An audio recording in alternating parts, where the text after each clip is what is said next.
আসসালামু আলাইকুম। আমি সুভাষ কিচেন থেকে শোভা বলছি। আপনাদের জন্য আজকে নিয়ে এসেছি নোয়াখালীর মরিচ খোলা রেসিপি।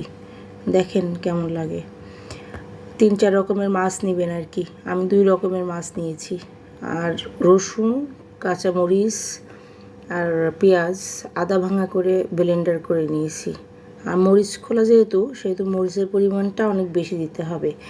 কাঁচামরিচ কুচি, শুকনা মরিচের গুঁড়াও দিতে হবে, কাঁচামরিচের পরিমাণ বেশি দিবেন।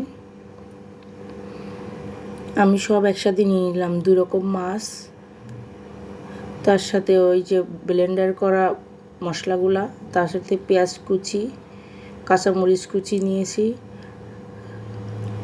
তারপরে ধনেপাতা দিব, পেঁয়াজ বাটা, রসুন বাটা, হলুদ গুঁড়া, মরিচ গুঁড়া,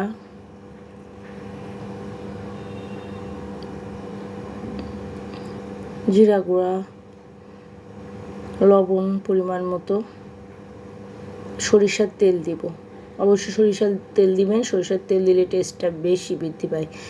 এটা ভালো করে হাতে মেখে নেব। মেখে নেওয়ার পরে যে পাতাতে সাজাতে হয়, সবাই তো কলা পাতা দেয়। আসলে আমি কলা পাতা কোথাও খুঁজে পাইনি। আমি বাজারে গিয়ে লাউয়ের পাতা নিয়ে এসেছি আর কি কিনে। পরে ফ্রাই প্যানে তেল মাখায় লাউয়ের পাতাগুলো সাজিয়ে দিলাম, নিচে সুতা সেট করে দিচ্ছি। তারপরে মাছগুলো ঢেলে দিলাম, দেওয়ার পরে মোড়ায় পুরো সুতাগুলো বেঁধে দিলাম।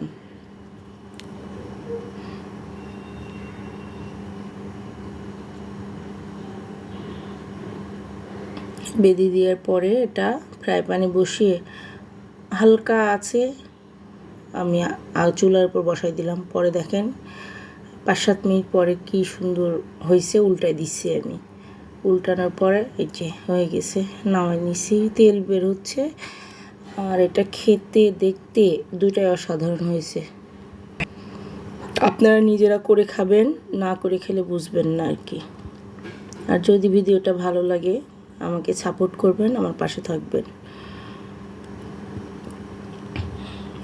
আর এটা খোলার পরে আমার মেয়ের যে কি পছন্দ হয়েছে, মানে সে বলার না। আমার মাও বলতেছে অনেক সুন্দর হয়েছে, অনেক টেস্ট হয়েছে খাইতে।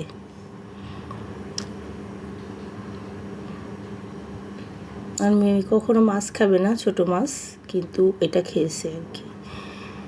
আর ওর ইয়েটা দেখেন, আগে হাত ঝাঁকি দেবে ভালো করে যে খুব সুন্দর হয়েছে। তারপরে নিবে প্লেটে নিয়ে খাবে আর কি। ওর খাওয়াটা খুবই মানে ভালো লাগছে, মানে ও খুব পছন্দ করে আর কি খেলো জিনিসটা। একটু পাতাও নিল।